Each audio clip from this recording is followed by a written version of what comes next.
जब तक इलेक्ट्रॉन सी मॉडल है तभी तक उसमें टेंसाइल स्ट्रेंथ है, ओके।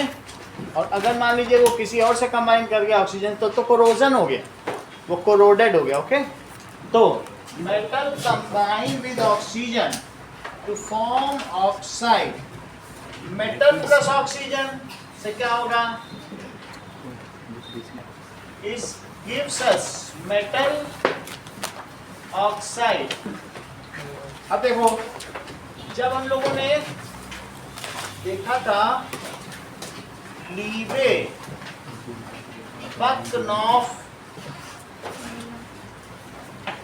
एनी को तो छोड़ दो क्योंकि ये नोबेल गैस है, नोबेल गैस तो किसी से रिक करती नहीं है। तो लीबे बकनॉफ, नी के आगे क्या है, नीना मग आलसी, PS कलर,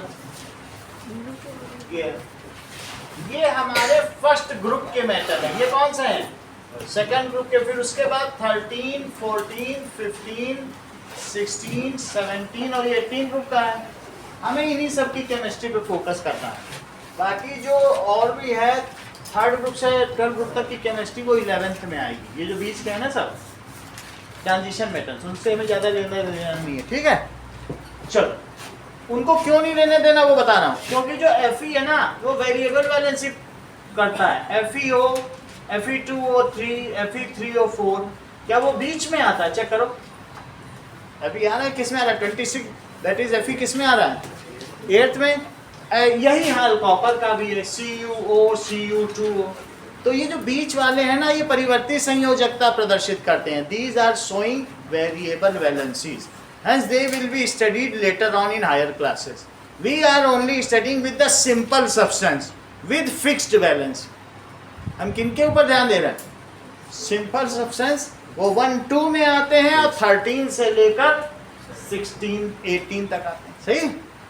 अब जरा देखो, अब अगर हम इनकी बात करें तो ये बोलो इसका 3 होता है नंबर ऑफ इलेक्ट्रॉन्स या प्रोटॉन, या प्रोटॉन लिखे जाते हैं एटॉमिक नंबर, दैट इज 3, 4, 5, 6, 7, 8, 9, 10।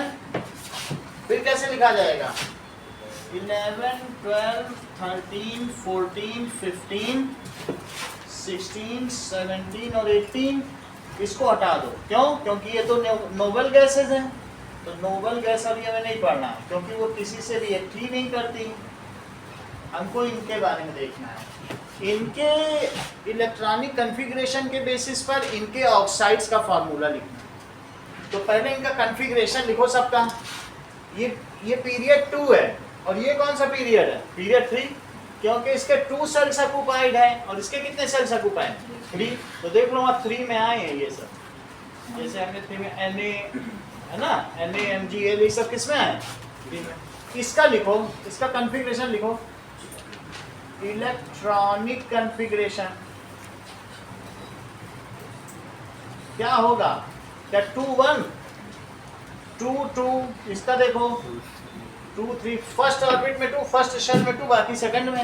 अब इसको या तो डुप्लेट पूरा करना है या ऑक्टेट, और ये भी शर्त है कि 3 से ज़्यादा ले या दे नहीं सकता, 4 है तो इसे कोवेलेंसी करनी पड़ेगी, जैसे कार्बन हुआ। अच्छा, 2, 4, 2, 5, रिया इसका कितना है, 2, 6, 2, 7 और 2, 8। इसका बताओ रिया, ठीक है।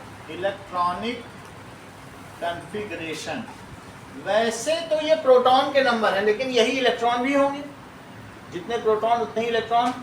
तो इसका कितना हो जाएगा, 281। गीत इसका बताओ, 282, 282। नेक्स्ट 283, 280, हाथ का टेक मत लगाओ, 284, 284 285, और 286, और 287, और 288, सही है 288। अब जरा देखो ये सारा कॉन्फ़िगरेशन सबका लिख दिया। ऐसा हम लोगों ने छोटी क्लास में 9th में भी एक टेबल थी ना, पढ़ा था सबके कॉन्फ़िगरेशन की, के में क्या होगा, एल में क्या होगा, के एल एम एन में पढ़े थे कि नहीं।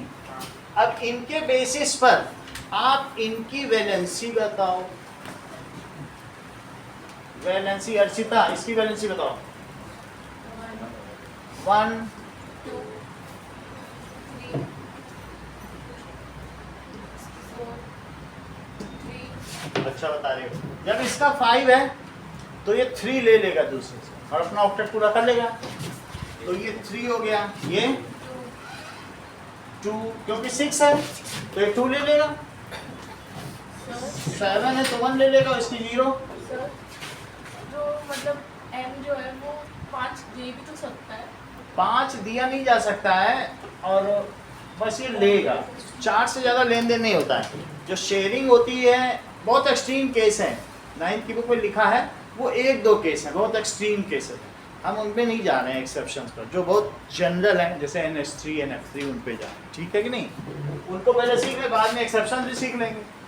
अब ये देखो, ये इनका आपने क्या बता दिया, क्या सबकी वैलेंसी बता दी, 3 2 1 और 0।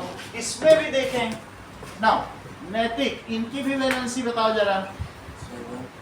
1 2 2 3 3 4 4 3 3 2 2 1 1 और 0। Valency is either the number of valence electrons or 10 minus the number of valence electrons। 10 में से 5 माइनस करो, that is 8। 8 minus number of valence electron, जरा 5 माइनस करो 8 में से, ठीक समझे। अगर आपसे कोई पूछे व्हाट इज वैलेंसी तो आप कैसे डिफाइन करोगे। वैलेंसी क्या होती है, it is either the number of valence electron, या फिर क्या हो सकता है, और 8 minus number of valence electron. तो यहां पर क्या किया गया बोलो, 8 minus number of valence electron किया गया। Either it is also known as the combining capacity of any element is valency। दूसरी चीज भी हो सकती है, जितना वो कंबाइन करे, जितना ले और दे केमिकल रिएक्शन में, that is called during a chemical bond how many electrons are taken given और शेयर्ड, उसी को क्या कहेंगे, वैलेंसी। वो हम और आगे देखेंगे, इन्हीं के लिए चैप्टर बना हुआ है, ठीक है। अब देखो, जब हम यहाँ पर देख चुके हैं तो तुमको ये बात बताई गई है, हाँ ही और लीबे बकनॉफ, देखो लीबे बकनॉफ नीना मग आलसी PS कलर और के का यहाँ तक बताइए।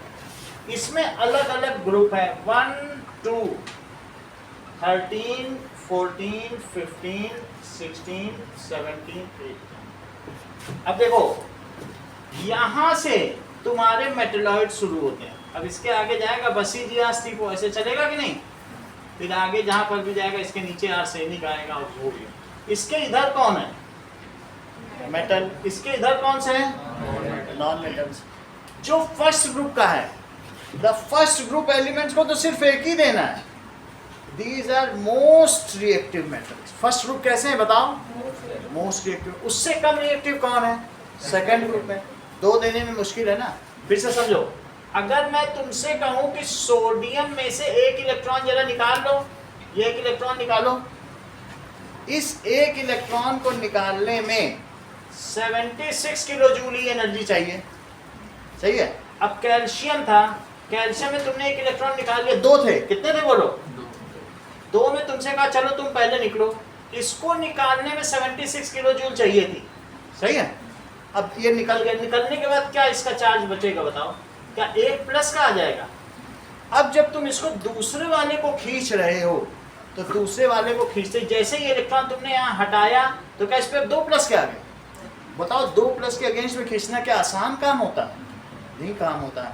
तो ऐसे में जब दूसरे के लिए तुम्हें से बहुत हीट करना पड़ेगा और उस हीट करने में इसको 289 किलो जूल देनी पड़ेगी, और ज़्यादा नहीं हो जाए, क्योंकि जब तुम दूसरा इलेक्ट्रॉन खींच रहे होगे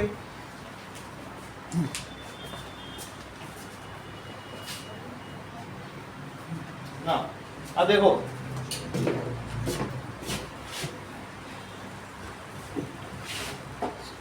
इट रिक्वायर्स मोर हीट, क्योंकि जब सेकंड खींचोगे तो ये डबल कैटायन बन जाएगा। एल्यूमिनियम में देखो, एल्यूमिनियम में जब तुम पहला खींच रहे हो कहते ये तो आसानी से देना चाहता है, देना आसानी से चाहता है, लेकिन जब वो दूर हो गया, थोड़ी भी दूर हो गया, इस पर प्लस चार्ज आ गया, जरा सा ही हटा लो प्लस आ जाएगा, क्योंकि हटाते ही उसके पास 13, एल्यूमिनियम देखो 13 प्रोटॉन और 12 ही इलेक्ट्रॉन रह जाएंगे, क्योंकि एक इलेक्ट्रॉन तो तुम हटा चुके हो। इसको हटाने में कुछ एनर्जी लगती होगी, इट इज 60 किलो जूल। जब बड़ा होता जाता है एटम तो अपने आप निकलने लगता है, क्योंकि सेंटर से दूर हो जाता है ना। अच्छा, अब एक निकल गया, लेकिन इस पे कितने थे आउटर में, बोलो 3 थे। अब कहोगे भाई आपकी तो 3 की वैलेंसी ऑक्टेट पूरा करना है, एक और निकलो जरा। लेकिन जैसे तुमने दूसरे को दूर किया, इस वाले को, इसको दूर हटाते ही इस पे 2 चार्ज आ गए। अब तो इसके पास 11 ही इलेक्ट्रॉन बचे, 2 हटा चुके हो। और अब इसमें ऐसा करने में 200 किलो जूल एनर्जी। अब तुम इससे कहो जरा तीसरे से कि भैया तुम भी हटो, तब क्या इसमें 3 प्लस आ जाएंगे, ये 800 किलो जूल। इसलिए मैं कह रहा हूं कि जैसे जैसे तुम फर्स्ट से सेकंड बढ़ोगे और सेकंड से यहां आओगे, इनका आयनिक कैरेक्टर घटता जाएगा। Their the extent of activity. इन सबको पानी में डाल दो तो आग लगती है। और उसमें भी बोलो किसमें सबसे ज्यादा शेल्स हैं, अगर तुम और नीचे चलाओ, ली, ना, के, रब, CS, फर, रूबियम, सीजियम, फ्रांसियम। फ्रांसियम का इतना बड़ा चंक पानी में डाल दो, दसियों सिप उड़ा देगा। अभी हम वीडियो में दिखा देते थे।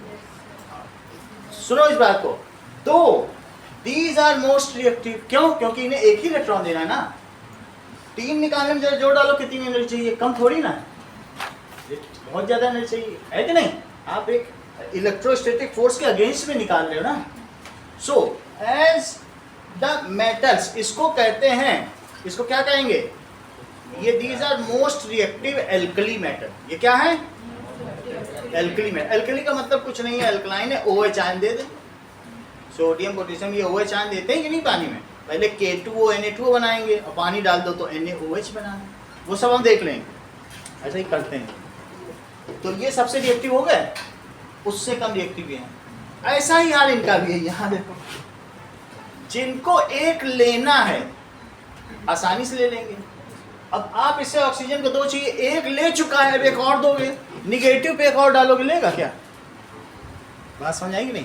ऑक्सीजन को 2 देना है ना, एक देने के बाद दूसरा बढ़ाओ, तो क्या तुम इलेक्ट्रोस्टैटिक फोर्स के अगेंस्ट काम नहीं कर रहे हो, रिपल्सन में दे रहे हो उसको। और जिसको 3 लेना हो, जरा सोचो, एन तो 3 लेने की फिराक में है, 1 दो, फिर 2 दो, फिर 3 दो, तो क्या वो सही रहेगा? It is all against electro. तो इनमें सबसे ज्यादा रिएक्टिव फर्स्ट ग्रुप, और नॉन मेटल में सबसे ज्यादा रिएक्टिव कौन है, बोलो? जो फूटे कुल्हड़ बारात आई, ये 4 एलिमेंट हैं, कौन कौन से? FCl BrI। इनमें सबसे अच्छा लेने वाला कौन है?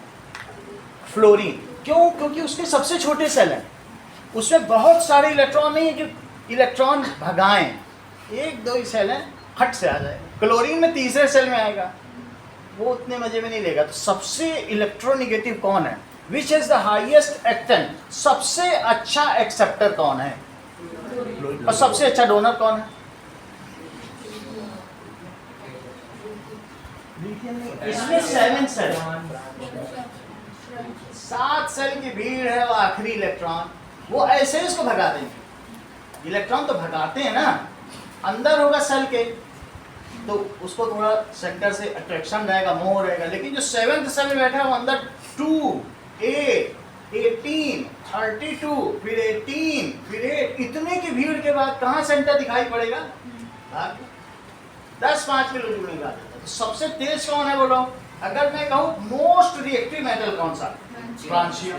और मोस्ट रिएक्टिव नॉन मेटल कौन सा है? तो यही ध्यान रखना। बोलो, बात समझ आ गई? चलिए, तो अब हम देखेंगे कि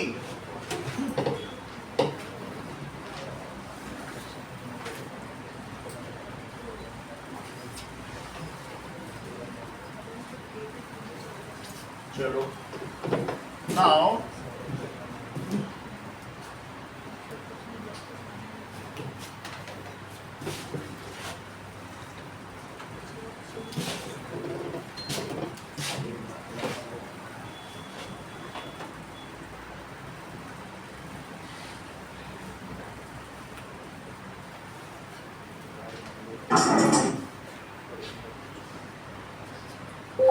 Most reactive alkali metals.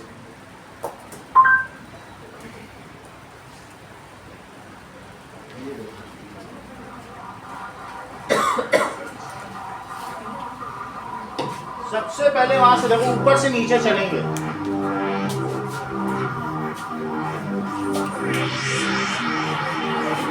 मोर विग्रेस, नीचे जाने, ठीक है।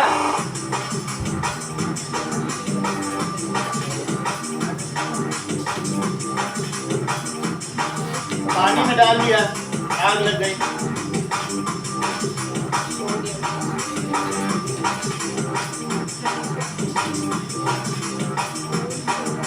सोडियम हम देख चुके हैं, उसको पानी डालेंगे तो ये आग होगा, ऐसे ही आग लगती है।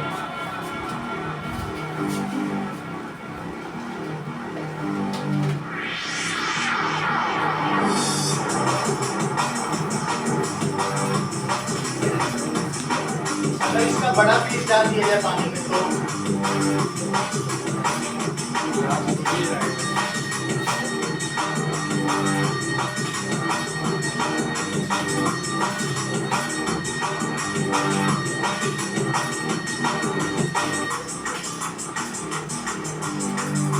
लिथियम से ज्यादा रिएक्टिव है सोडियम। जैसे नीचे बढ़ेंगे क्योंकि थोड़ी सी एनर्जी को निकल जाएंगे।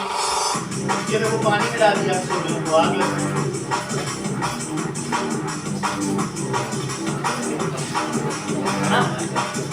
जाएंगे लीना के अरब CS पर।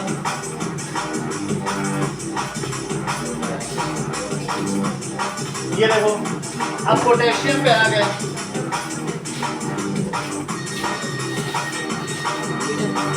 It is more vigorous, rubidium में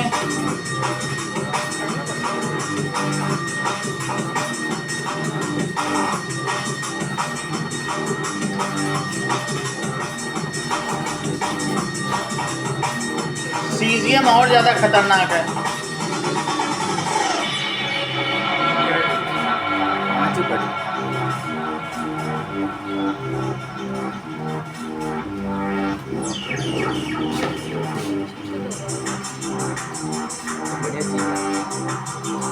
अगर उसको जब मैं दिखाने लेने आता हूँ सोडियम दे देगा, पोटेशियम भी दे देगा, लेकिन रुबीडियम के आगे चाहिए तो कॉलेज के प्रिंसिपल की डिग्री और सिग्नेचर चाहिए तब देता है। बाजार में ये 3 चीज़ तुमको मिल जाएंगी, ठीक है कि नहीं। इसमें मैं कोचिंग का लाइसेंस दिखाता हूँ तो मुझे सोडियम और ये सब दे देता है, लेकिन रुबीडियम नहीं देता है, क्योंकि वो हम गलत कामों के लिए इस्तेमाल कर देंगे, देश का नुकसान हो जाएगा। होली में सर्विस सही कि नहीं। होली में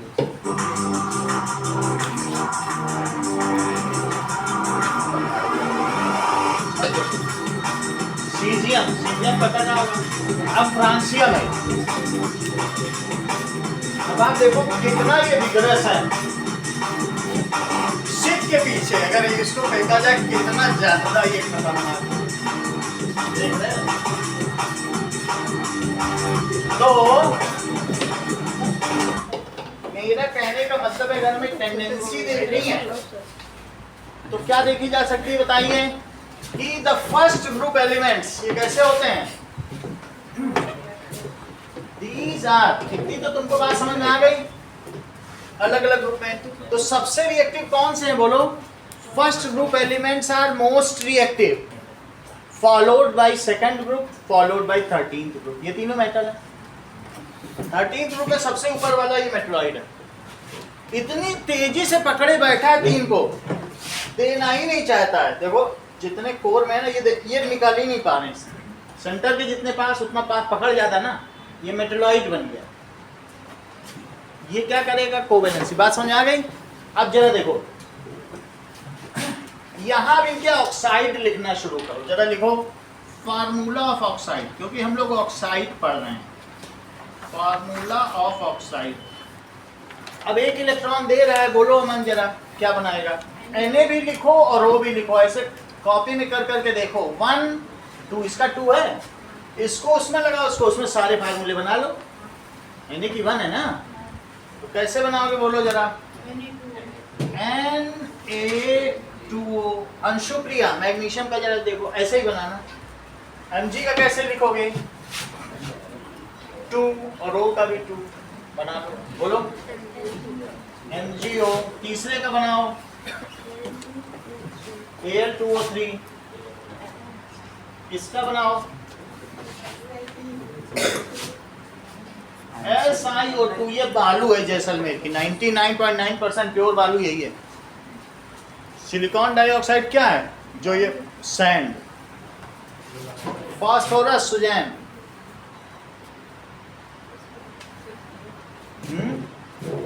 बताओ।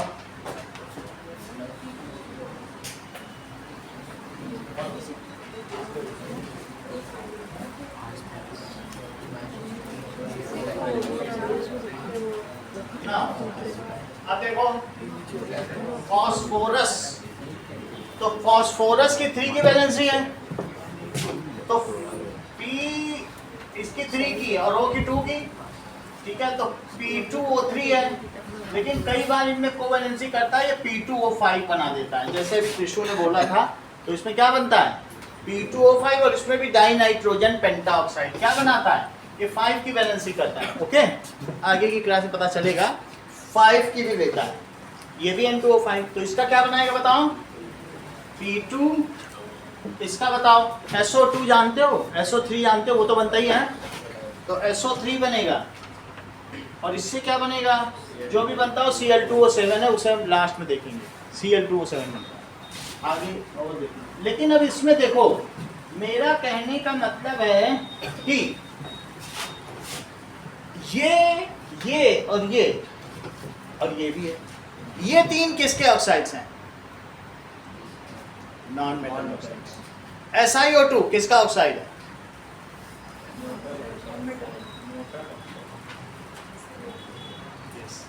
मेटलॉइड का है, क्योंकि बसी जिया सब डिपो क्या है, देखो बसी जियास और सब डिपो, ये सब कौन है बोलो, बसी जियास सब depot, these are metalloids. So as we move along periodic table from left to right, we eventually shift from metallic oxide to metalloid oxide and ultimately non-metal oxide. जैसे जैसे तुम इधर से इधर पढ़ रहे हो, ऐसा ही क्या है बताओ, यहाँ से देखते हैं, क्या वो एक मेटलॉइड नहीं है, ठीक है। तो मेटलॉइड है, तो ये मेटलॉइड का ऑक्साइड है। ये सब किसके हैं, मेटल के, और ये किसके हैं, नॉन मेटल के। इतनी बात देख रहे हैं। सो अब जरा देखो कि और इन सब के कोई ऑक्साइड नहीं बनते, ऑर्गन और इन सब के कुछ नहीं बनते, बिकॉज इनकी जिनकी ऑक्टेट पूरी है वो क्यों बनाएंगे, वो कुछ नहीं बनाते। So as we move from left to right, तो क्या होगा,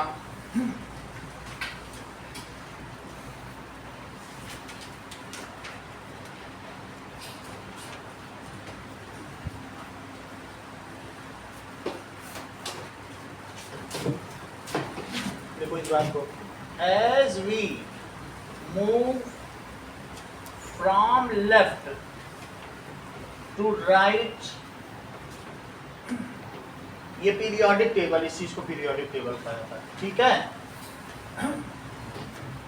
we shift from metallic oxide, metallic oxide से किसमें बदलेंगे बोलो, to non metallic oxide, via metalloid oxide, उसके थ्रू जाएंगे, लेकिन मेटल से नॉन मेटल जाएंगे, ठीक है। तो ये जो ऑक्साइड्स हैं ये 4 तरीके के होते हैं, जैसा कि हमने पिछले चैप्टर में भी पढ़ लिया था। So these oxides are of 4 types. कौन कौन से 4 टाइप्स के हैं, so oxides of elements are of 4 types. लेकिन अमन, चूंकि तुम केमिकल प्रॉपर्टीज ऑफ मेटल पढ़ रहे हो, तो अभी तुम नॉन मेटल ऑक्साइड पढ़ ही नहीं सकते। जब तुमको chemical properties of non metal पढ़ाई जाएगी तब बताया जाएगा कि भाई ये न्यूट्रल है और ये एसिडिक है। अब जो तुम्हारी हेडिंग है वो तो केमिकल प्रॉपर्टीज ऑफ मेटल की है ना, तो तुम्हें अभी सिर्फ बेसिक पढ़ना है और एम्फोटेरिक। वरना ऑक्साइड 4 तरीके के हैं। जैसे जैसे तुम यहाँ से जा रहे हो तो क्या अर्चिता तुम बताओगी इसमें से बेसिक ऑक्साइड्स कौन कौन से हैं? पहले वाले को बेसिक। चलो ये तो बहुत अच्छी बात है, दीज आर बेसिक। नमन ये किस चीज का है? अच्छी बात है, उत्तर इसी की रिएक्शन अगली है, उसी की तो हम तैयारी करें। देख लो अगली रिएक्शन इसी की तो दी है, एल्यूमिनियम की। It is amphoteric. चलो इसके बारे में मैं बताऊं, न्यूट्रल।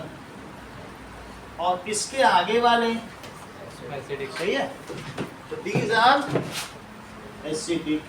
हम भी 2 ही की बात करेंगे, 2 की वहां तक छोड़ देंगे, या फिर एक साथ भी पढ़ सकते हो, चारों भी पढ़ सकते हो। चलो 4 टाइप्स कौन कौन से हैं? Basic oxides. सही। अब सुनो, जो हमारा फर्स्ट ग्रुप है और जो सेकंड ग्रुप है, इसको हम लोग क्या कहते हैं बताओ? That is alkali metals. इसे क्या कहेंगे? Alkali metals. और इसे कहेंगे एल्कली अर्थ मेटल, क्योंकि ये अर्थ क्रस्ट में पाए जाते हैं। ठीक है, ये 2 चीजें। तो ध्यान देना, जब मैं यहाँ ये लिख रहा हूँ basic oxides, oxides of group 1 and 2 are basic. इससे ज्यादा नहीं है। कौन कौन से बोलो? Oxides of group 1 and group 2 are basic. जैसे मैंने कहा कि लीना के रब CS पर, ये बेसिक है। और बेमक का सरबारा भी बेसिक है क्या? बेमक का सरबारा चेक करो। लीना के रब CS और फ्रांसियम से Fr, lithium, sodium, potassium, rubidium, caesium और फ्रांसियम। और यहाँ कौन कौन सा है? बेमग, बेरिलियम, मैग्नीशियम, कैल्शियम, स्ट्रोंशियम और बेरियम। बेरिलियम, बेमग का सरबारा और रा 12 भी करूं, ठीक है। तो दैट इज, अभी क्या हो जाएगा? रेडियम। दीज आर, इनके जो होंगे उनका फार्मूला क्या होगा? इन सब का फार्मूला होगा that is Li2O, Na2O, K2O, Rb2O, CS2। इनसे भी ज़्यादा मतलब नहीं है आगे वालों से, लेकिन शुरू के 2-3 तो याद होने ही चाहिए। ये 3 तो याद होने चाहिए ना, ये 3 तुम्हारे काम के है। वही फार्मूला, जनरल फार्मूला चलता है। इसीलिए ग्रुप में रखें कि फार्मूला भी एक, काम भी एक, नेचर भी एक, सब कुछ तुम्हारा एक जैसा है। तुम एक फैमिली हो। इस पीरियोडिक टेबल में 18 परिवार रहते हैं। तो हम पहले परिवार के बारे में जान चुके हैं कि इनके ऑक्साइड का क्या फार्मूला, दूसरे परिवार का क्या फार्मूला होगा, बताओगे ना मैम? अगर ये बेरिलियम, मान लीजिए बेरिलियम ऑक्सीजन के साथ रिएक्ट करे, और यहाँ पे इसकी ये देख लो, कहीं पर दी है, ये है, मैंने लिखी नहीं, लेकिन आप बताओ। बाईवेलेंट है, सही है। जो वही हर एक का होगा, जो BeO है वैसा ही किसका होगा बोलो? और CaO और SRO, BaO भी होगा, बेरियम ऑक्साइड, और क्या होगा? सही है। तो मेरा कहने का मतलब है, क्या आप मुझे बताएंगे सोनाक्षी कि किस ग्रुप के ऑक्साइड्स बेसिक होते हैं? ग्रुप 1, आप बोलो। हाँ, group 1 and 2 are basic. What does it mean by basic? इसका क्या मतलब है कि बेसिक होता है? इसका मतलब है बस वही, ठीक है। सो इसका मतलब है कि चलो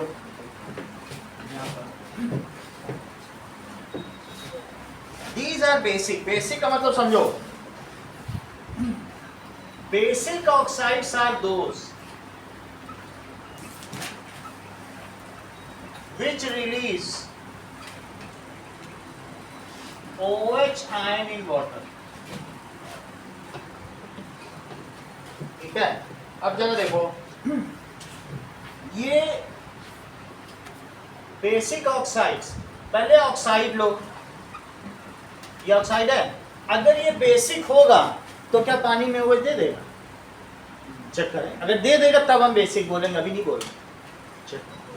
चेक करो, ये एक ऑक्साइड है, अगर ये पानी में OH दे देगा तो हम इसे बेसिक बोल देंगे क्योंकि बेस हो गया। दो substance which release OH ion in water are called base। अगर वो ऑक्साइड है तो बेसिक ऑक्साइड है, OH जो रिलीज करें वही बेस है, उन्हीं को क्षार कह सकते हो। तो जरा चेक तो करो, तो यहाँ क्या होगा बोलो? तो दैट इज, देख लो, 2 O है 2 H हो गए, तो 2Na + 2 OH है, ये दिया ना इसने, और ये भी H2S, और ये भी H2S, यानी पानी से घिर जाएंगे, हाइड्रेशन तो होगा ना चारों तरफ, तो इसलिए इसे क्या कहा है बोलो? बेसिक। अच्छा, अगर मान लो CaO हो तो मयंक क्या होगा जरा बताओ? चूना, चूने को गर्म पानी में डालते हो तो आप देखते हो बिल्कुल एक्सोथर्मिक रिएक्शन है, उबलने लगता है, क्या होगा इसमें? बन जाए। वास्तव में जो CaOH बनेगा वो Ca2 + Aqueous होगा और 2OH-, इलेक्ट्रोलाइट है, कंडक्ट करेगा, तो वास्तव में आयन में टूट जाएगा। पानी को उड़ा दो तो फिर से कंपाउंड फॉर्म में, नहीं तो अलग अलग रहेगा, डिसोसिएटेड फॉर्म में रहेगा कि नहीं? तो इस तरीके से चाहे ये ऑक्साइड हो या ये ऑक्साइड हो, ये सारे के सारे पानी में जाने पर बेसिक है, और ये basic nature down the group और बढ़ता चला जाता है। देखो, दोनों में basic nature down the group बढ़ रहा है क्योंकि उनकी रिएक्टिविटी बढ़ रही है। तो क्या तुम ये बताओगी दिव्या कि सबसे ज्यादा बेसिक ऑक्साइड कौन सा है? Most basic oxide of the periodic table, हाँ, Fr2O, मोस्ट बेसिक। बोलो, बात समझ आ गई है कि नहीं? जो सबसे ज्यादा एक्टिव उसी का ऑक्साइड भी सबसे ज्यादा। आप बोलो, सही है? चलो, ऐसे ही हम MgO का भी कर सकते हैं, MgO + H2O, तो क्या हो जाएगा? Mg Aqueous और प्लस ये चीज होगी। अगर मैं K2O का करूं सुजैन, तब तुम क्या लिखोगी?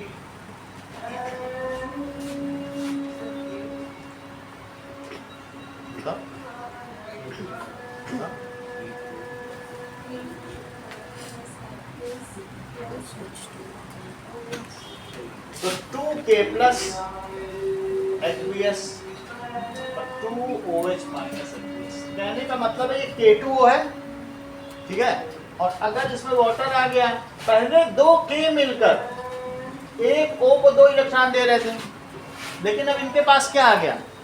HOH और आ गया, वाटर आ गया ना, तो इन लोगों ने क्या कर दिया?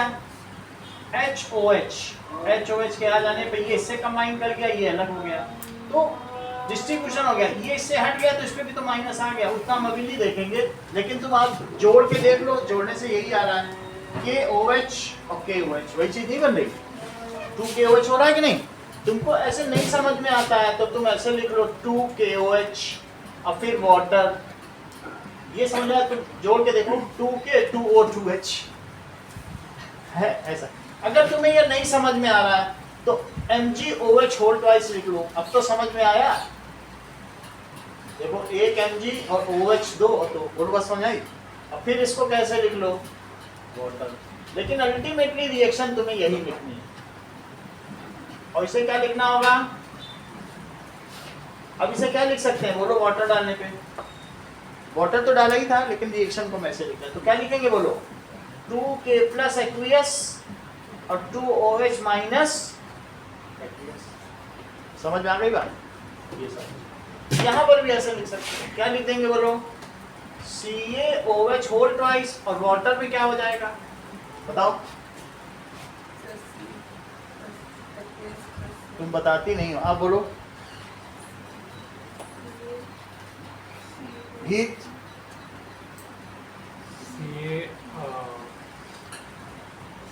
रिया CaOH आप बोलो CA2H+, Ca2 सही कह रही हो Ca2 प्लस और 2OH माइनस, एक ही प्लस क्यों लगा रही हो? दो है ना, क्यों? क्योंकि वो सेकंड ग्रुप का है, उसके ऊपर ठीक लिखा है देखो 2 प्लस, फर्स्ट ग्रुप में 1 प्लस, उसकी एक की देने की क्षमता, इसकी दो की देने की क्षमता, सही? ये ध्यान देना। चलिए अब हम आते हैं, हमने बेसिक ऑक्साइड समझ लिया।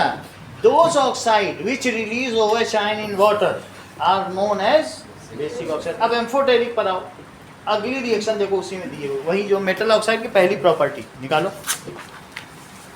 यहाँ नहीं, केमिकल प्रॉपर्टीज निकालो ना मेटल की, दूसरे पेज पे है, सेकंड पेज, यही है, यहीं पे होगा, नॉन मेटल दे दिया, ये देखो केमिकल प्रॉपर्टीज है, ये दोनों हम देख रहे हैं, एम्फोटेरिक है।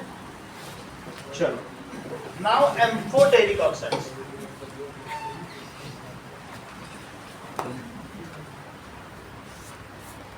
चलिए एम्फोटेरिक ऑक्साइड्स क्या हैं? दोज ऑक्साइड्स, ये भी मेटल के ही होते हैं, ठीक है, ZnO और Al2O3, कौन कौन से हैं?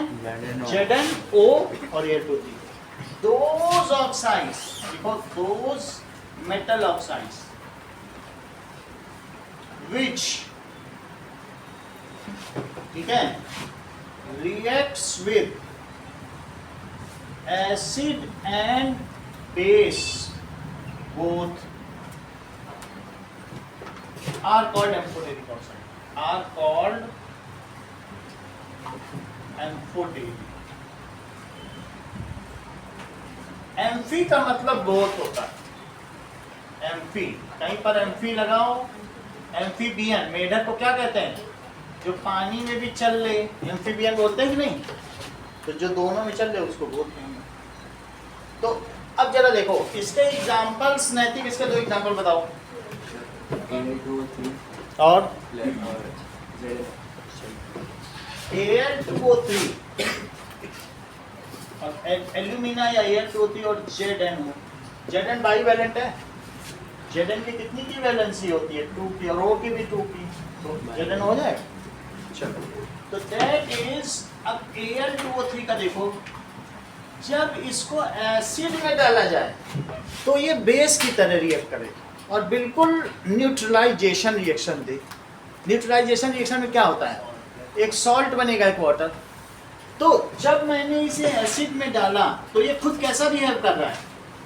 जैसे कि ये बेस हो, वास्तव में मेटल ऑक्साइड बेस की तरह तो बिहेव करेगा ही, तो बेस की तरह बिहेव कर रहा है, जरा चेक करो। तो मयंक इससे क्या रिएक्शन बनेगी जरा चेक करो। Al है 2 और 6 Cl है, तो क्या बन जाएगा? AlCl3, तो AlCl3 का ये बन गया, ये सॉल्ट बन गया। अब जरा इन दोनों को भी मिलाओ, इससे क्या बन रहा है? That is 3H2, ठीक है, दिस इज 3H2O। ऐसे ही Al2O3 जब NaOH के साथ रिएक्ट करे, तो अब NaOH के साथ अगर रिएक्ट करता है तो काशी बताओ क्या बनेगा?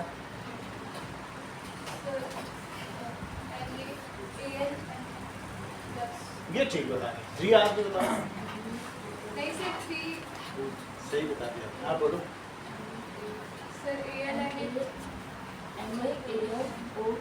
नाम क्या है? सोडियम, ठीक है। तो इसमें क्या होगा जब ये दोनों रिएक्ट करेंगे तो क्या चीज होगी? Now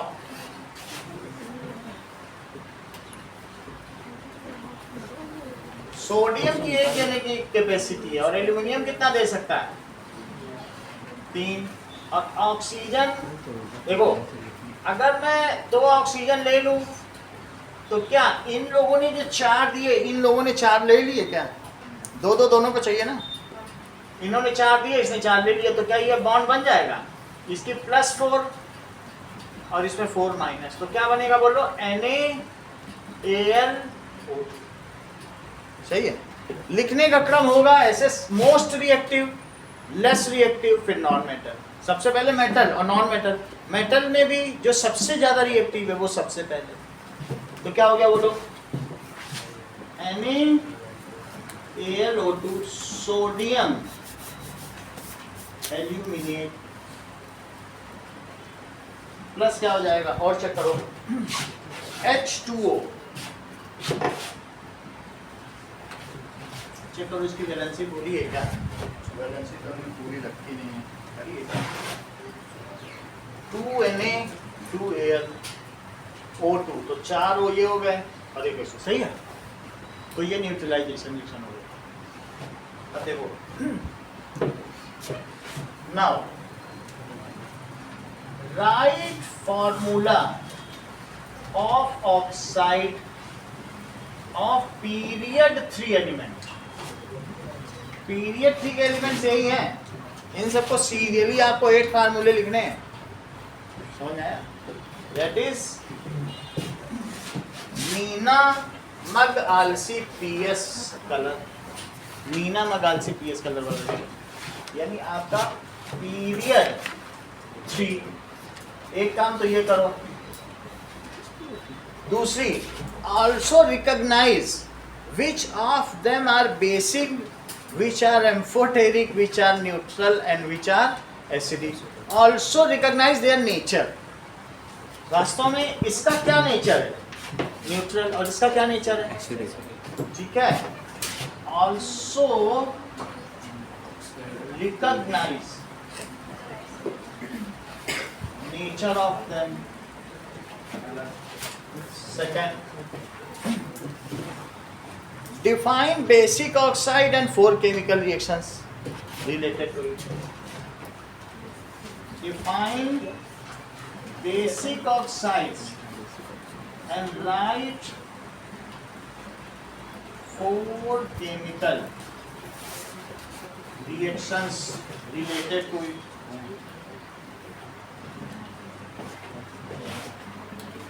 Define amphoteric oxide and write pair of 2 chemical reactions.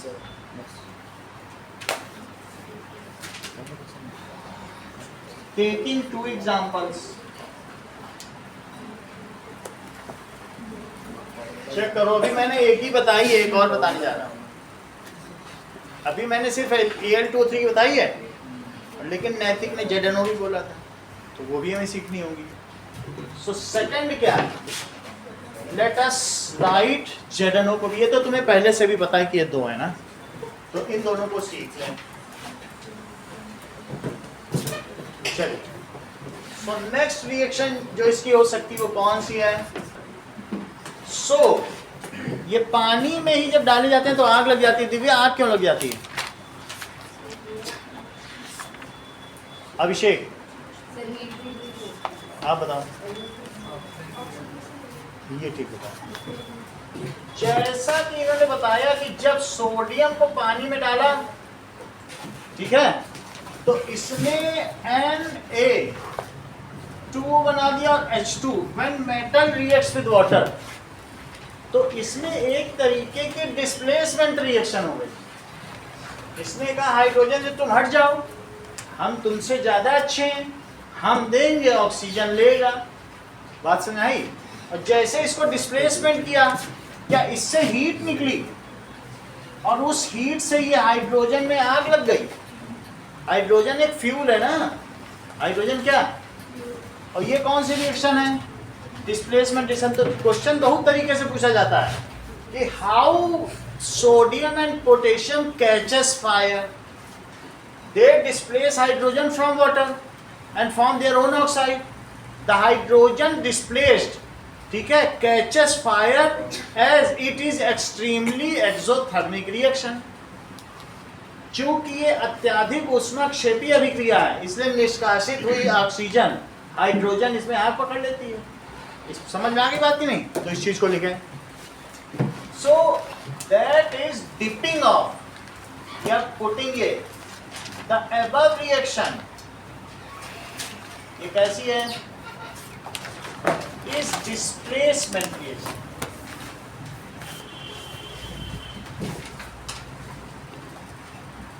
Sodium displaces H2 from water, water से डिस्प्लेस कर दे रहा है, and forms its own oxide, अपना खुद का ऑक्साइड बना ले रहा है। As the reaction is extremely exothermic, so the liberated heat ये क्या करती है? Burns the ये जो released H2 gas. As reaction is extremely exothermic, so liberated heat burns H2 to form H2. H2 का H2O बनना यही फ्लेम है। जब H2 को तुम बर्न जलते हुए देखते हो, वास्तव में वो H2O बनता है। किसी भी चीज़ में आग लग जाए तो वो ऑक्सीजन से ही तो रिएक्ट करेगा। ऑक्साइड का बनना ही तो कंबशन होता है। तो इस तरीके से इसमें आग लग जाती है और H2 किसमें बदल जाता है? H2O में। सही है। Why the sodium and potassium metals are kept in kerosene oil or these are kept in paraffin wax? Paraffin wax कुछ नहीं, वो जो मोमबत्ती वाला वैक्स है उसी को पिघला दो तो वेस्लीन, पैराफिन ये सब एक ही चीज़ है, पेट्रोकेमिकल रिफाइनिंग से मिलती है। So why it is kept? Na and K are kept in kerosene oil या फिर पैराफिन वैक्स, बिकॉज ये क्या होगा? दे रेडली टेक ऑक्सीजन, हवा में जाते ही Na2O बना देंगे और टार्निश हो जाएंगे, चमक ही खो बैठते हैं। So as these metal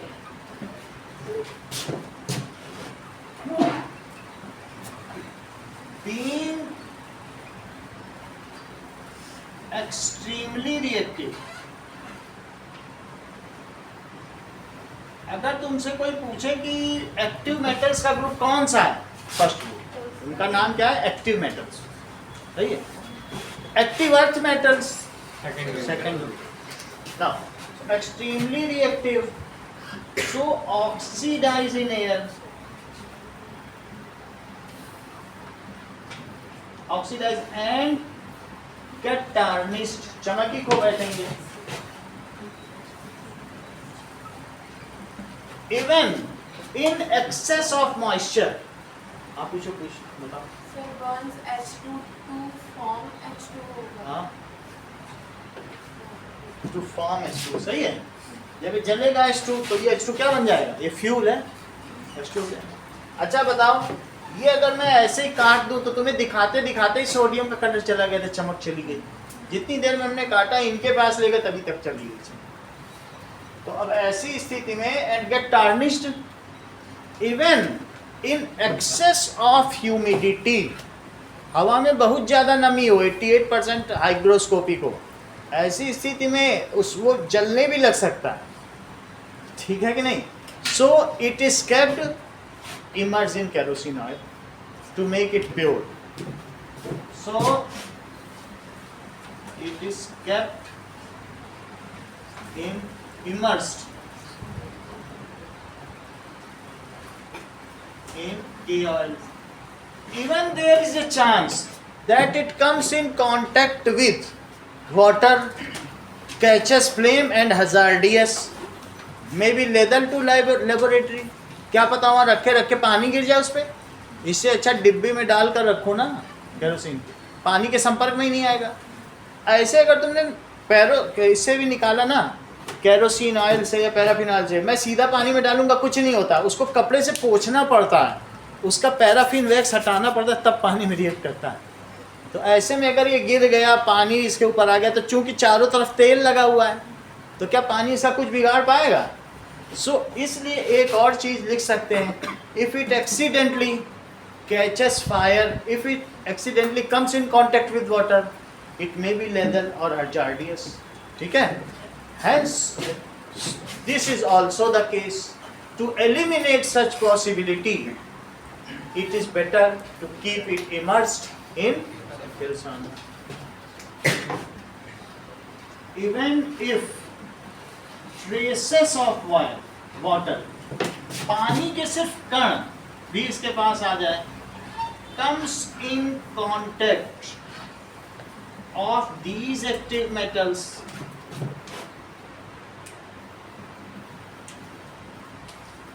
these readily catches fire.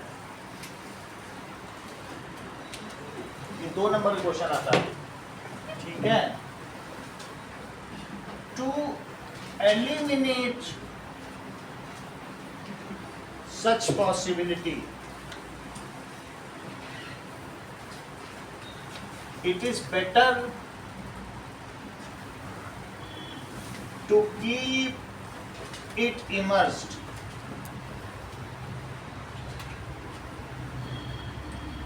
in oil या wax.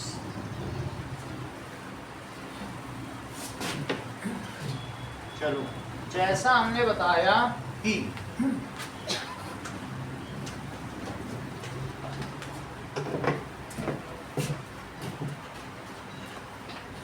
आगे देखिए,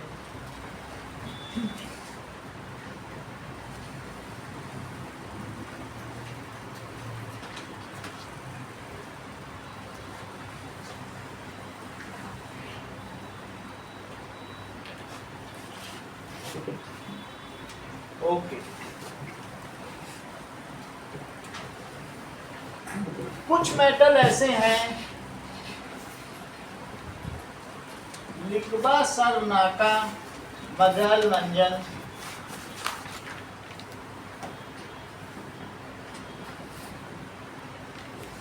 ठीक है? लिकबा सरनाका मगल मंजन कर फीकट कोनी,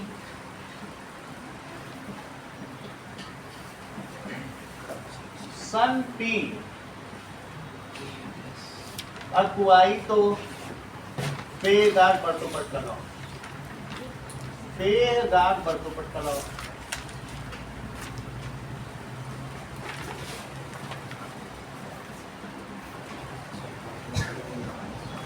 अच्छा, ये फर्स्ट चैप्टर में हम लोगों ने ये चीज पढ़ी थी, लेकिन अब एक्चुअल काम इसी चैप्टर में. फर्स्ट चैप्टर में थोड़ा डिस्प्लेसमेंट के लिए पढ़ ली थी, लेकिन असली चीजें वो लिक बा सर नाका मग अल मन, वही है जो निमोनिक्स है, वही है लिकबा सर नाका मग अल मंजन. कुछ ना, एक वर्ड या एक मात्रा भी फालतू नहीं है, जो है वही है. और ये एमएससी तक काम आया है. अभी पिछले 2 साल पहले मैंने एमएससी का एग्जाम दिया था, यही काम है, वहां भी है. कर फीकट कोनी, फीकट कोनी, सन पी हा कु आई तो पे ह गाग. जरा ये भी देखो, कर फीकट कोनी, सन पी हा कु आई तो पे ह गाग. उधर देख रहे हो बेटा, पर तो पट कल. इसका मतलब क्या है? इसमें मुझे ये बताना है, ये एक्टिविटी सीरीज है, कौन ठंडे पानी से रिएक्ट करते हैं, कौन गर्म पानी से रिएक्ट करते हैं, और कौन स्टीम से करते हैं. सिर्फ मुझे यही बताना है. बाकी मेटलर्जी में तो इसका जो यूज है, पूरी मेटलर्जी इसी पे बेस्ड है. सही है? हमको सिर्फ 3 चीजें आपको बतानी है. कौन कौन सी? देखो, इसे लिखो एक्टिविटी सीरीज. इसको क्या कहते हैं? Activity series. तो लिख बा सर नाका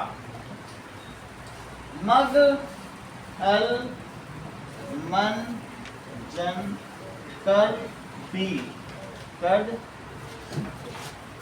कोनी.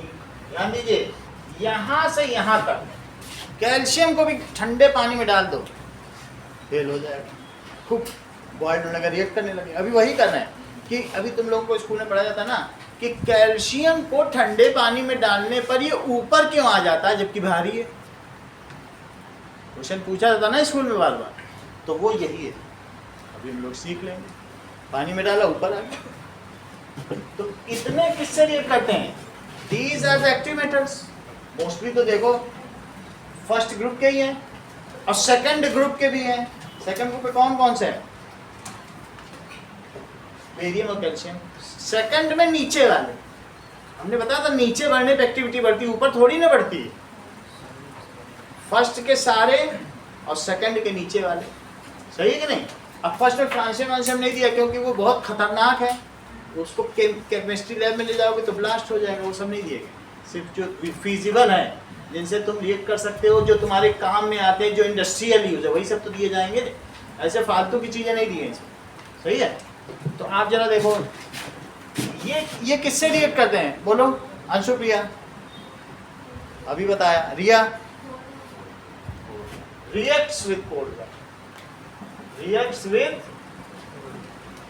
Cold water. अच्छा, मैग्नीशियम और ये सब किससे रिएक्ट करेंगे? बोलो।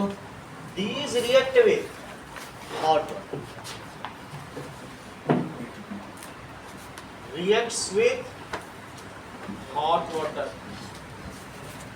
और ये सब किससे रिएक्ट करेंगे? Reacts with steam. आगे का कल हमने कैडमियम भी आप लोगों को दिखा दिया था, कैडमियम एक डिब्बे में रखा। चलो कोई बात नहीं। अब देखो इनके बारे में देखें कि अगला क्वेश्चन, ये दोनों मैंने पढ़ लिया। बोलो ये दोनों तो पढ़ ही लिया ना, अब इसका खेल बाकी है कि वाई कैल्शियम, वो आपकी बुक में भी लिखा है उसी लाइन में, वही चीज तो आपको पढ़वाई है अभी जो हमने बोला था कि when calcium is dipped,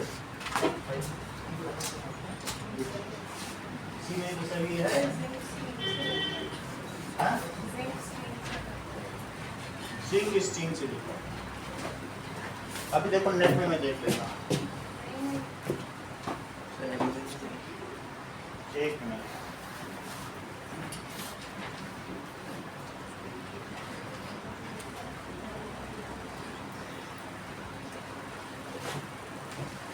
metals with react with hot water, इसको और रिफाइन करना।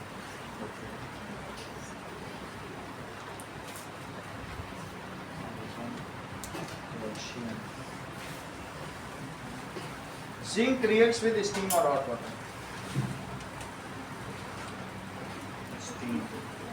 जिंक का स्टीम ही दिया। सर एल्यूमिनियम अंदर नहीं होगा हॉट वाटर, स्टीम में एल्यूमिनियम स्टीम के साथ अभी बता कि क्या होता है। एल्यूमिनियम Al2O3 बना देगा। जब उस बर्तन में तुम पानी उबालते हो ना, तो इनमें प्रोटेक्टिव लेयर आ जाती है। वो अभी ये चीज चलो, इतना तुम्हें पता चल गया, यहाँ तक पता चल गया।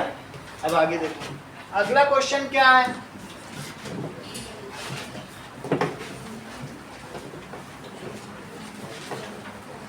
चलिए, when calcium is put in cold water, then it comes up white. When calcium is put in cold water, it comes up, though it is heavier than water. Hello? No. It comes up though it is heavier than water. Though it is भारी होने पे भी ये क्यों ऊपर float कर गया? It is heavier. तो अगर मान लो मैंने कैल्शियम का एक चंक डाल दिया, छोटा पीस, तो क्या होगा? When calcium is put in water, then displacement reaction takes place. क्या होगा बोलो? Displacement reaction takes place. जैसे पहले हुई थी, पहले भी तो यही हुई थी, और H2 अलग हो गया था। द लिबरेटेड हाइड्रोजन, ये भी एक्सोथर्मिक है, हाउएवर इतनी नहीं है कि आग लग जाए। The liberated hydrogen sticks to the surface of, किस पे चिपक गया? तो इसी पे चिपक, उसमें भी चिपका था, लेकिन चिपकने के साथ साथ आग भी लग गई थी। वो सब भी तो ऊपर ही तैर रहे थे, तुमने देखा नहीं था लिथियम डालने के ऊपर आ गया, लेकिन वो तो हल्के थे तो इसलिए क्वेश्चन उठा नहीं। ये भारी है तो क्वेश्चन उठ गए, वो हल्के थे, अगर उनकी डेंसिटी देखोगी तो 1 ग्राम पर सेंटीमीटर क्यूब से कम ही है, तो तब नहीं क्वेश्चन, अब उठ गया। हुआ वहां भी था। तो क्या लिखेंगे, व्हेन कैल्शियम, हीट तो यहां भी निकलेगी लेकिन उससे हमें कोई लेना नहीं, calcium is put in water then it displaces H2 from water, displaced hydrogen gas, displaced hydrogen gas sticks to chunk of CaO, ये लिख सकते हैं, to calcium oxide surface of CaO and it sticks, इस पे चिपक जाएगी। as hydrogen is lighter, very light, so CaO comes up, as hydrogen is very light, so CaO comes up, ये ऊपर आ जाएगा।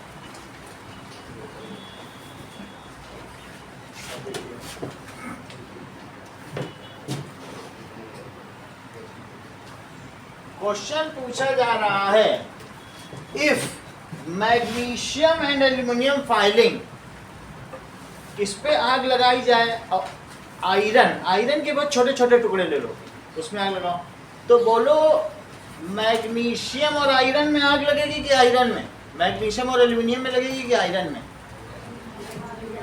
वही बोला है, अभी आपको दिखा भी देंगे, ये ठीक है कि दैट इज मैग्नीशियम और एल्यूमिनियम आग नहीं पकड़ते और आयरन आग पकड़ लेता है, क्यों? यस, सो देखो मैग्नीशियम एंड एल्यूमिनियम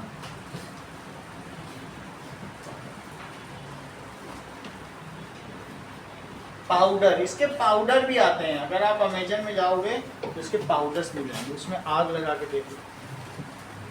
क्या अमेजन बोलते हैं कि Amazon?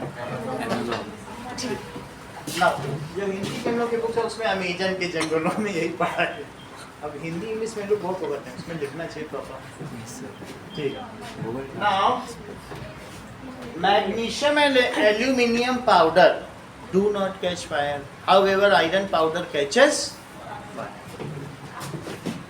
Do not catch fire, however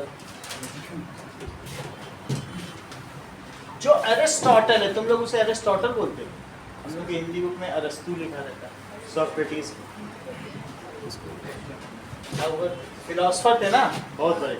That is however iron catches fire, तो क्या लिखें?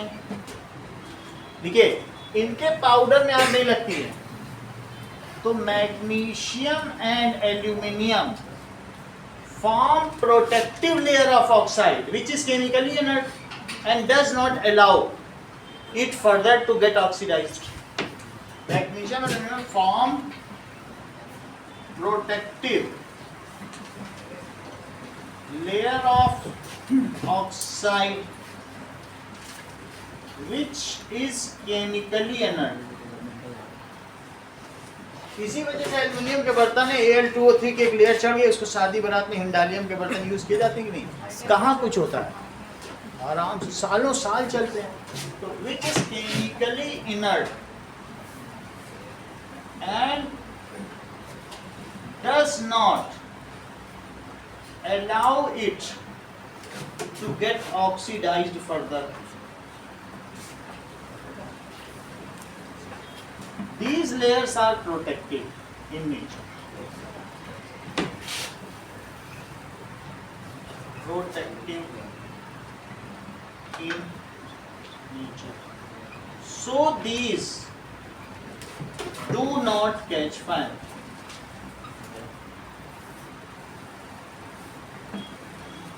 ऐसा तो कहा है, ठीक है ना। While iron catches fire, ऐसा क्यों कह रहे हैं? मैग्नीशियम की फुलझड़ी तो हम लोग छुड़ाते हैं, सब कैच फायर होता है। मैग्नीशियम का रिबन भी करने वाला, इस चीज को चेक करें। मैग्नीशियम की तो सब फुलझड़ी होती है, तो कह रहे हैं पाउडर नहीं करता है। पाउडर क्यों नहीं करता? डू नॉट बर्न ऑन, लिखा तो यही है, तो ऐसे हो जाता होगा, क्या पता। इस चीज को और देखना पड़ेगा, यस सर। क्योंकि फुलझड़ी तो प्योर मैग्नीशियम है और मैग्नीशियम का रिबन भी हम लोग जलाते हैं, लेकिन ये लोग कह रहे हैं कि पाउडर नहीं है। लाइन लिखी है बुक में, मैग्नीशियम, एल्यूमिनियम और जिंक, 3 चीज लिखी है ना। लेड भी है, 4 हैं। They do not catch fire, 4 हैं। तो ये क्या है? क्योंकि इनका प्रोटेक्टिव लेयर चल रहा है। वैसे मैग्नीशियम का स्ट्रिप या रिबन तो जल ही जाता है ना, लेकिन कह रहा है पाउडर नहीं कैच करता। इसको और देखना पड़ेगा। सर इसमें लिखा है आयरन ऐसे नहीं जलता, पर आयरन की फीलिंग जल जाती है। आयरन की फायरिंग अभी देखेंगे, पाउडर तो जलता है। और इन सब के जो पाउडर है वो पाउडर जलते नहीं है। जैसे मैग्नीशियम को बिल्कुल पाउडर कर लो, ऐसे बहुत सारे वो होते हैं जिसमें हम पाउडर कर सकते हैं, मिक्सी मेटल को मिक्स करने, ग्राउंड करने वाला, सही है। वो नहीं उसमें आग नहीं लगेगी, पाउडर में नहीं लगेगी, रिबन में लग जाएगी। और लेकिन आयरन के पाउडर में देखो आग लगती हुई दिखाते हैं। तो इसको चेक कर लो, Fe2O3 बनाएगा। Now iron powder catches fire, जो फ्रेशली प्रिपेयर्ड है वही जलेगा। ये देखो, ये आयरन पाउडर का देखो,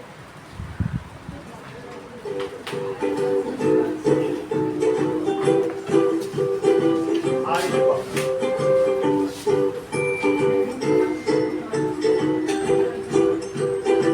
ये देखो आयरन जल रहा है।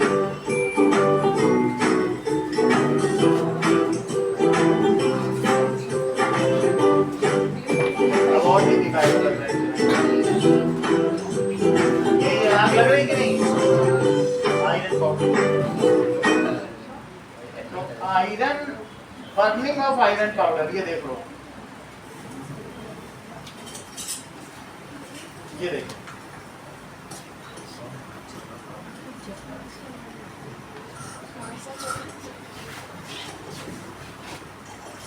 ये देखो कैसे आग लग रही। तो आयरन पाउडर में फायरिंग, आग लग गई अलग से, हाथ में लिए लग गई। बर्निंग ऑफ आयरन पाउडर है, कुछ नहीं, आयरन में लगेगी, फ्रेशली कट है तो लग जाएगी। और जबकि मैग्नीशियम में नहीं लगेगी, क्योंकि इसके पास कोई प्रोटेक्टिव नहीं। जब तक कि Fe2O3 नहीं बन जाएगा तब तक आग लगती रहेगी। इसे तभी खोलना है और तुरंत जला देना है। अगर खोल के रख दोगे तो Fe2O3 बनना शुरू हो जाएगा। फ्रेशली हो, कंपनी ने पैक कर लिया और नया पैकेट खोल के तब जलाओ, तभी। अब अगला देखो, तो क्या लिखेंगे? हाउएवर आयरन, तो 4 चीजें याद रखो, जिंक, मैग्नीशियम, लेड, यही बुक में 4 लिखा है ना, जिंक, मैग्नीशियम, लेड और एल्युमिनियम। दिव्या यही लिखा है क्या? Yes sir. ठीक है, तो क्वेश्चन यही पूछा जाता है। However iron has no protective layer, या iron does not form protective layer, so its powder burns, इसलिए इसका पाउडर जल जाएगा और क्या बना देगा? To form Fe2O3। और ये क्या बनाते हैं? इनकी प्रोटेक्टिव लेयर का नाम भी लिखना चाहिए। तो ये कौन सी है? Layer of oxide, that is MgO और Al, ठीक है। अगला देखिए कि व्हाट हैपेंस व्हेन आयरन, ये आयरन है, इस पर क्या होगा? हॉट आयरन पर अगर वाटर डाला जाए, मेरा कहने का मतलब है स्टीम से रिएक्ट करेगा तो क्या होगा?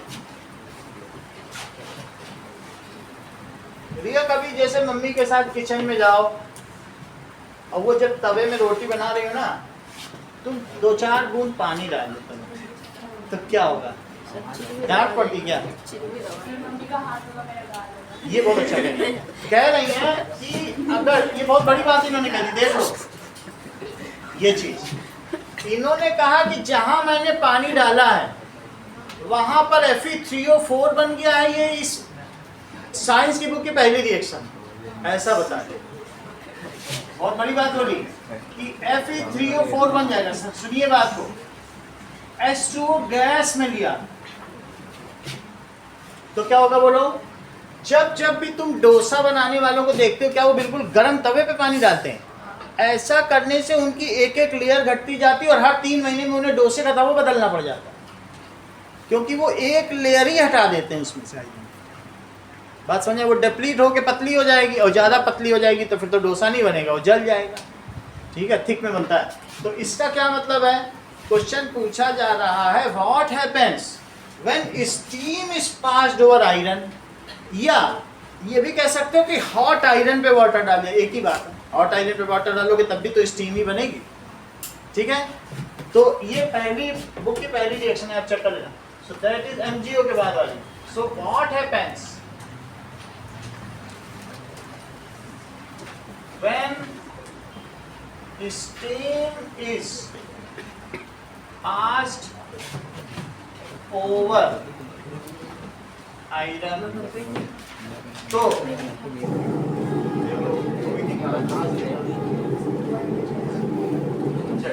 so iron reacts with steam to form, क्या बना देगा?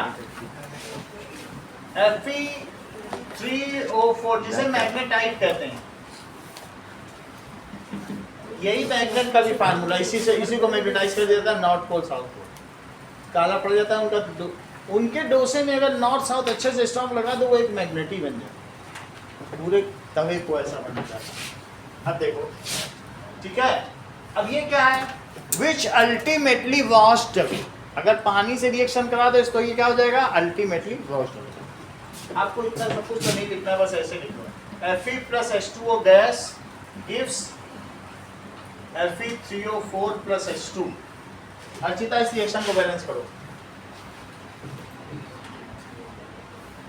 Fe के आगे 3 और उसके H2O के आगे 4 और उसके H2 के आगे 4। सही है, ठीक है, ये मैग्नेटाइट बन गया। आगे देखो कि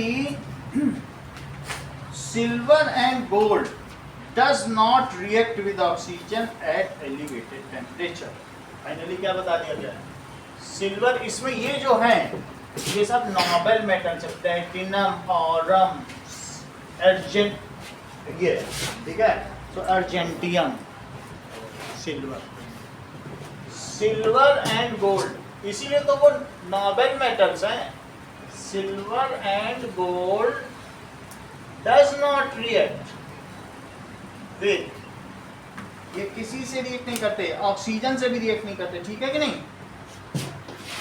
ऑक्सीजन एट एलिवेटेड टेम्परेचर। तो कहने का मतलब है ऑक्सीजन से बहुत तेजी से कौन रिएक्ट करेंगे? फर्स्ट ग्रुप के मेटल। सेकंड ग्रुप के मेटल रिएक्ट कर लेंगे और लेकिन उनमें कोई विग्रासिटी नहीं होगी, सही है कि नहीं? और कौन नहीं करते? क्या आप मुझे एक ऐसा मेटल बताओगे जो ठंडे पानी से रिएक्ट करता हो, एक ऐसा जो गर्म पानी से रिएक्ट करता हो? एक उधर मत देखो। सोडियम ठंडे पानी से और स्टीम से एल्यूमिनियम और गर्म पानी हॉट वाटर, मैग्नीशियम वाटर को गर्म पानी में नहीं डाल के देगा घर में। स्टीम से फुलझड़ी को गर्म पानी में नहीं डालती वाली, करा करो उल्टे पुल्टे काम, सीधे साधे। हाँ बोलो। हाँ, एक ऐसा मेटल बताओ जो ठंडे पानी से रिएक्ट करता है, गर्म पानी से और एक स्टीम से। आप बताओ। कैल्शियम ठंडे पानी से और एल्यूमिनियम हॉट वाटर से और आयरन स्टीम से। इतना ही रखिए। चलो पेपर ये भी ले ले। लाओ जमा कर।